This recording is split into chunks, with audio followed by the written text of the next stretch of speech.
बार oscillate करेगा तो total energy जो कंज्यूम होगा वो ये हो जाएगा, total energy consume in one cycle. ये आ गया। कितना समझ में बात आई? नोट करिए इसको, इसके आगे बढ़ाते हैं।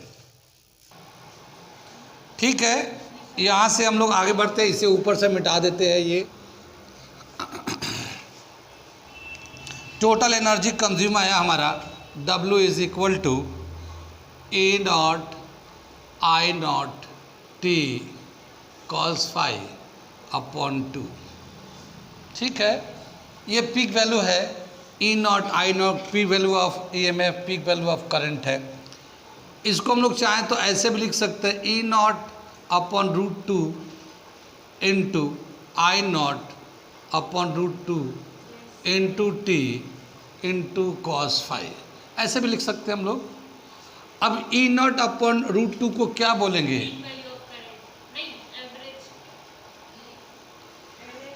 Total energy consume is equal to RMS value of EMF IRMS and T cos phi.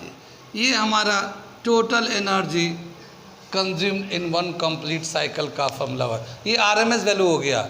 RMS value होता है 0.707 ऑफ पीक वैल्यू। अब बताए क्या कि एवरेज पावर, ये पूरा एक साइकिल में लिया है, total energy consume in one cycle is ERMS IRMS T cos phi है ये। और उस वाले एक साइकिल में जो हमारा वेरिएशन है, इस तरह से वेरिएशन होता है एनर्जी, कभी थोड़ा बना, उससे ज़्यादा, उससे ज़्यादा, उससे ज़्यादा, उससे ज़्यादा, ऐसे वेरी करते करते फिर यहाँ तक हुआ, फिर इधर का भी लिया और फिर टोटल किया। ठीक है, पूरे एक साइकिल में टोटल जो एनर्जी बनेगा वो इतना हो जाएगा। अगर हम चाहते पावर, एवरेज पावर, पावर किसको बोलते हैं? पावर का क्या डेफिनेशन होता है? Energy consume per unit time, work done per unit time is called power. और ये एवरेज, ये टोटल एनर्जी है, तो इसका एवरेज पावर कैसे निकालेंगे? Average power is equal to, average power consume is equal to, average power is equal to work done upon time. ये total time में इतना पावर था ना, तो हम लोग एक पर यूनिट टाइम में कितना जगह, तो T से डिवाइड कर देंगे। पावर का यूनिट क्या होता है? गुड, ठीक है, पावर का यूनिट होता है वाट। जूल पर सेकेंड भी होता है, मगर जो लैंग्वेज के हिसाब से टेक्निकल इसका यूनिट होता है वाट होता है इसका।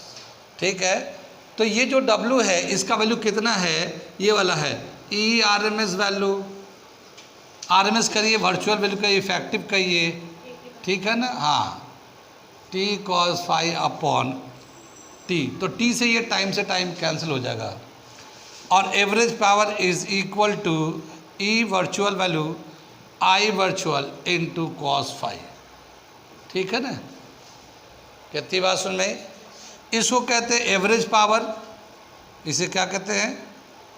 Average power, energy consume per second, energy consumed पर सेकेंड।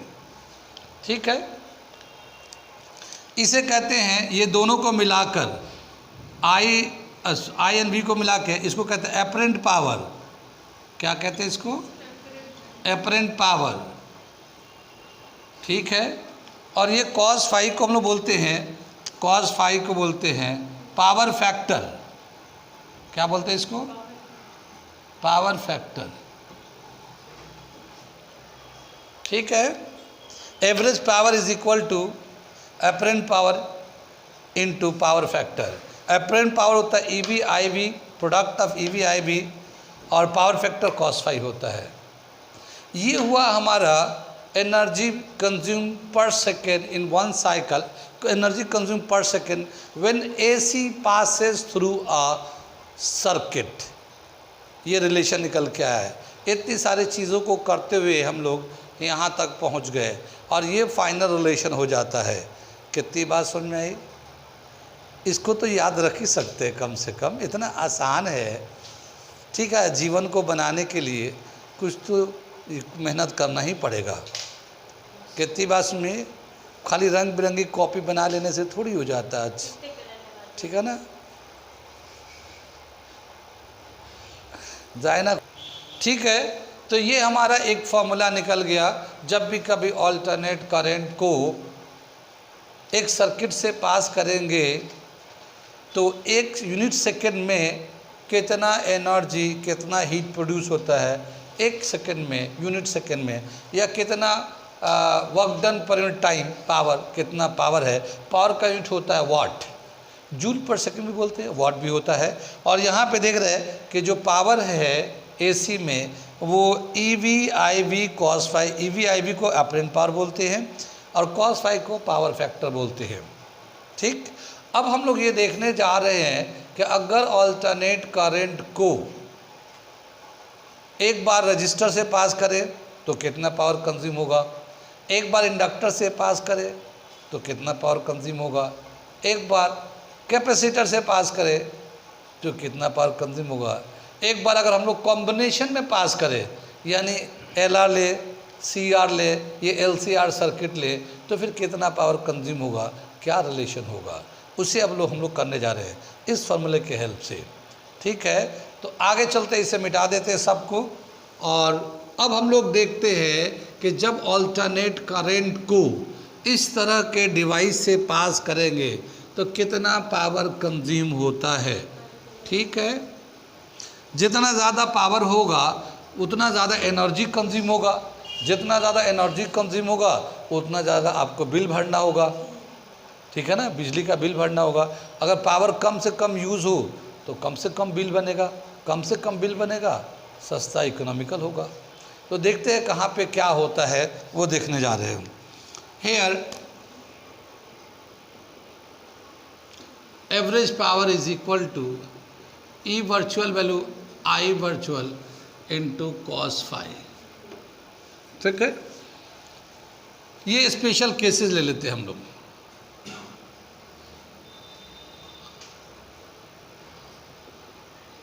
ठीक है ना, when AC passes through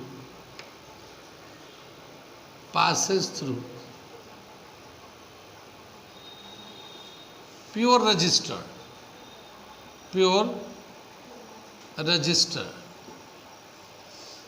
of resistance R,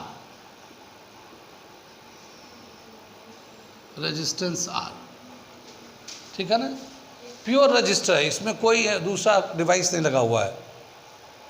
ठीक, तो याद है जब AC को प्योर रजिस्टर से पास करते हैं तो EMF एंड करंट के बीच में कितने का एंगल होता है, 0, सेम फेज में चलते हैं, इतना तो याद है अभी। ठीक है, तो क्या बताया, when AC passes through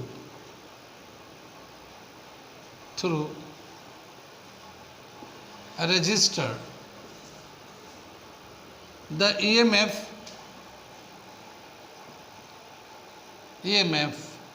and current are in same phase और phi is equal to 0। Same phase मतलब फाई इज इक्वल टू 0। यहाँ पे हम लोग ऐसे, याद होगा हम लोग ऐसे दिखाते थे, ये EMF दिखा रहे थे और उसी के नीचे हम लोग ये करंट से दिखा रहे थे, ऐसे करंट, ये EMF है, ये करंट है I। ठीक है, तो सेम फेज में एंगल 0 हो गया ये।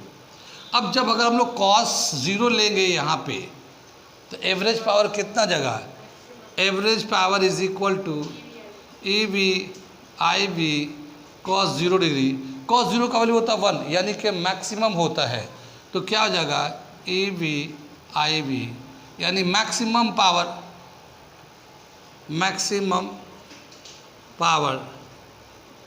Is dropped, in register.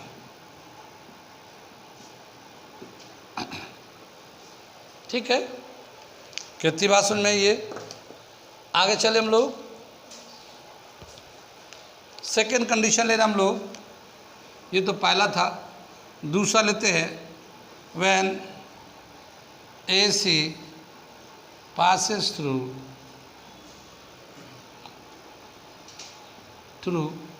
pure inductor,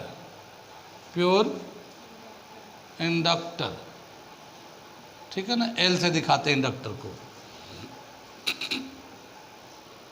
जब एसी को इंडक्टर से पास करते हैं तो ईएमएफ और करंट के बीच में कितने का एंगल होता है? करंट 90 डिग्री से लैग करता है, ईएमएफ 90 डिग्री से आगे जाता है, ठीक है। तो क्या है, in inductor EMF leads the current by phi is equal to pi by 2, 90 degree से, ठीक है ना।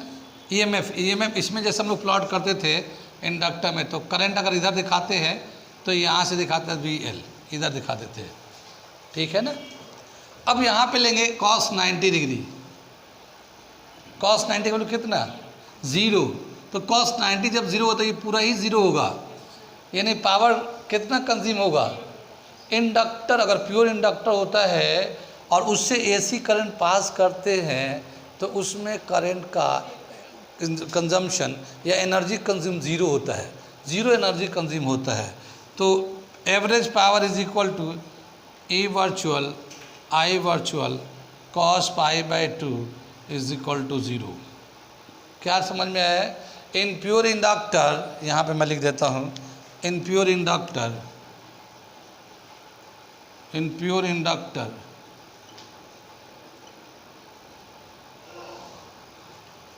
the energy consumed is 0, the energy consumption is 0, ठीक है, एकदम 0 एनर्जी कंज्यूम होता है इंडक्टर, प्योर इंडक्टर में जब एसी जाता है। तो ये सेकेंड वाला हो गया। अब हम लोग लेते हैं when AC passes through a pure capacitor, third वाला कर रहा हूँ मैं यहाँ पे, ठीक है, ये मैं थर्ड कंडीशन कर दे रहा हूँ यहाँ पे, तीसरा नंबर, ठीक। When AC passes through a pure capacitor,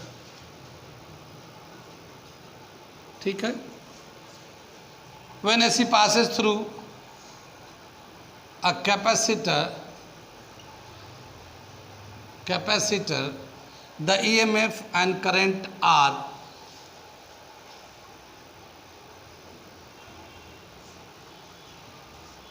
at pi by 2 are in phase of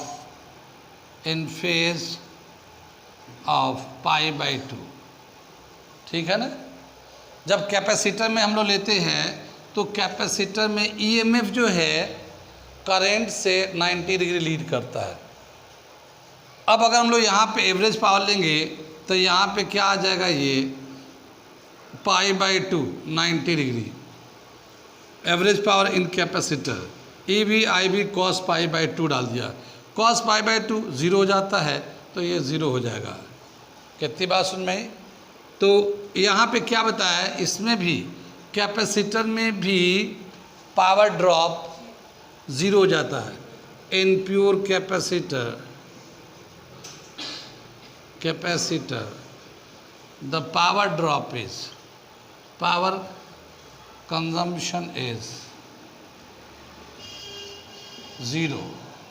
कितनी बात सुन में? ये देख रहे हो, कंसेप्चुअल सवाल बन के आएगा। मान लो प्योर इंडक्टर में बोला, मान लो एक प्योर इंडक्टर है, उसमें से एसी पास कर रहे हैं, कितना एनर्जी कंज्यूम हो रहा होगा? 0। लेकिन ये कैसे हम बता रहे हैं? वो उसका फॉर्मूला ही वैसा ड्राइव करके आया हुआ है और उस फॉर्मूले के हिसाब से हम लोग बता रहे हैं इसको, ठीक है। आगे अभी 3 और कंडीशन है, 3 हुआ, अभी 3 और है, ठीक है। इसे नोट कर लिए पहले।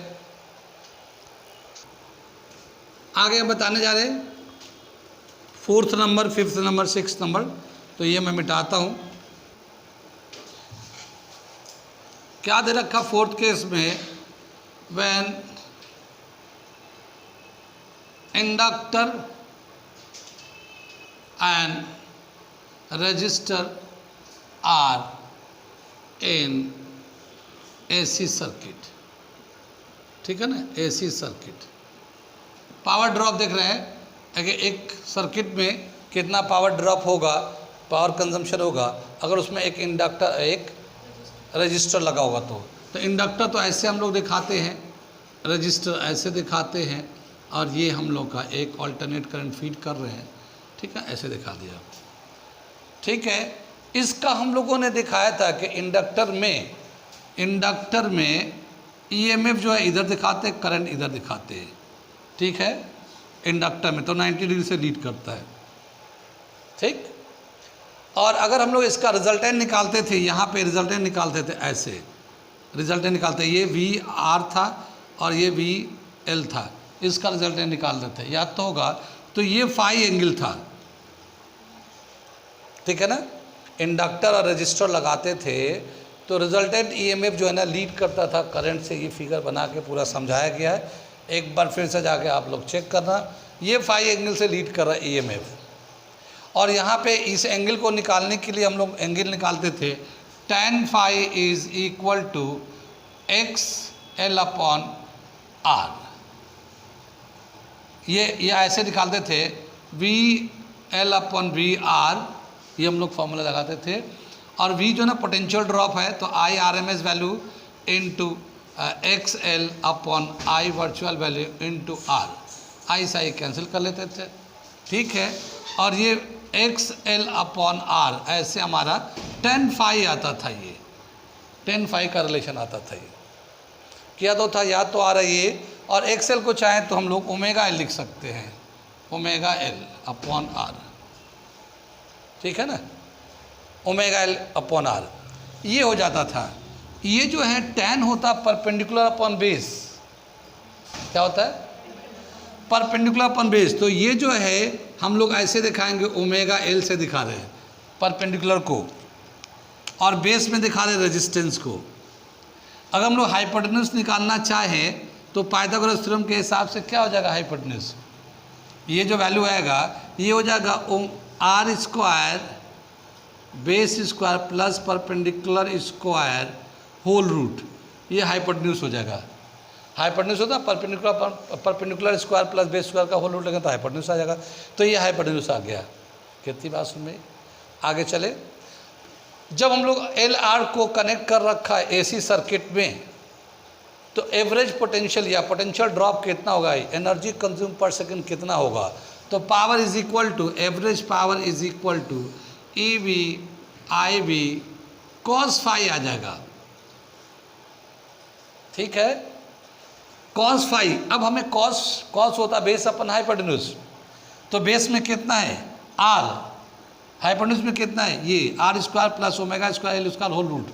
तो इस cos को हटा के एवरेज पावर अगर लेना है तो average value EMF, RMS value of EMF IB, और ये हो जाएगा R upon R square plus omega square L square whole root. ये वैल्यू आ जाएगा हमारा एवरेज पावर का। कितनी बात समझ में आई, आगे चले। तो एवरेज पावर जब इसका जितना वैल्यू होगा वो डालेंगे, सिंप्लीफाई करेंगे तो पता चलेगा कितना एवरेज पावर कंजम्पशन हो रहा है जब LR सर्किट से AC पास कर रहे हैं, ठीक है ना। प्योर का एक एक करके तो तीनों कर दिया हम लोगों ने, अब हम लोग कॉम्बिनेशन में कर रहे हैं, यानी LR एक साथ ले लिया, अब हम लोग दूसरा लेंगे CR, ठीक है। कितनी बात सुन में, इसे नोट करिए क्योंकि फिर मैं अगला लेता हूँ। चौथा नंबर हो गया, पांचवा मैं कर देता हूँ, फिर उसके बाद फिफ्थ नंबर देखिए। फिफ्थ में क्या हुआ, when C and R are in AC circuit. एक AC सर्किट जिससे हम लोग AC पास कर रहे हैं उसमें कैपेसिटर रजिस्टर लगा हुआ है। कैपेसिटर ऐसे दिखाएंगे, रजिस्टर ऐसे दिखाएंगे, इससे अल्टरनेट करंट पास कर रहे हैं और ये हमारा इस तरह से जा रहा है, ठीक है। इसका एवरेज पावर कितना जगह, average power EV RMS value of EMF, current है RMS cos फाई, ये हो जाएगा। यहाँ पे जो था जब कैपेसिटर लेते थे तो देखिए कैपेसिटर में क्या था कि ये जो था ये हमारा VR था, ये करंट I था, और यहाँ पे था potential drop across the capacitor, नीचे होता था, ठीक है ना। कैपेसिटर में करंट जो है ना लीड करता है 90 डिग्री से, या यूँ कह सकते हैं ईएमएफ लैग करता 90 से। इन दोनों वी आर और वी सी का जब रिजल्ट निकालते थे तो यहाँ पे इस तरह से ड्रॉ करते थे। ये समझ में आया, फाई एंगल से दोनों का रिजल्टेंट फाई एंगल होता था, इसे समझ लीजिए, बहुत आसान है। अब क्या बताया कि ये जो फाई है, ये इसका तो ये वाला जो होगा ये आर होगा, ये रेजिस्टेंस है ना इस पर, और ये कितना होगा 1 XC हो जाएगा, और XC को लिखते हैं 1/ω/c, 1/ω/c। और ये जो है ना हाइपोटेन्यूज कहलाएगा, ये 90 है ना, तो ये हाइपोटेन्यूज होगा, इसका वैल्यू आएगा, हाइपोटेन्यूज का जो वैल्यू होगा वो होगा r² + 1/ω² c² होल रूट, ऐसे आ जाएगा ये। अब कॉस कैसे निकालते हैं, ये तो tan थीटा होता है, इसमें tan आता था, tan जो फाई था वो XC/R होता था, या 1/ω/c/R होता था, ऐसे tan। तो tan तो परपेंडिकुलर अपन बेस, ये वाला परपेंडिकुलर, ये बेस हो जाता था, और ये हाइपोटेन्यूज। अब हमें चाहिए कॉस, तो कॉस बेस अपन हाइपोटेन्यूज, और अगर कॉस को हटाएंगे तो ई RMS वैल्यू IRMS, और ये कॉस होगा बेस यानी कि R/, hypotenuse R² + 1/ω² c² whole root. ये हमारा फॉर्मूला हो जाता है एवरेज पावर का, जब कैपेसिटर इंडक्टर लगा और रजिस्टर लगा होता है तब। नोट करिए, ठीक है। अगला करते हैं, आखिरी स्पेशल केस है जिसमें LCR, inductor, capacitor and register, तीनों को अगर लगा दें तो फिर क्या होगा उसका रिलेशन, तो वो लिखने जा रहे हैं 6 नंबर स्पेशल केसेस। 6 ने देखा when LCR, when AC passes through, AC passes through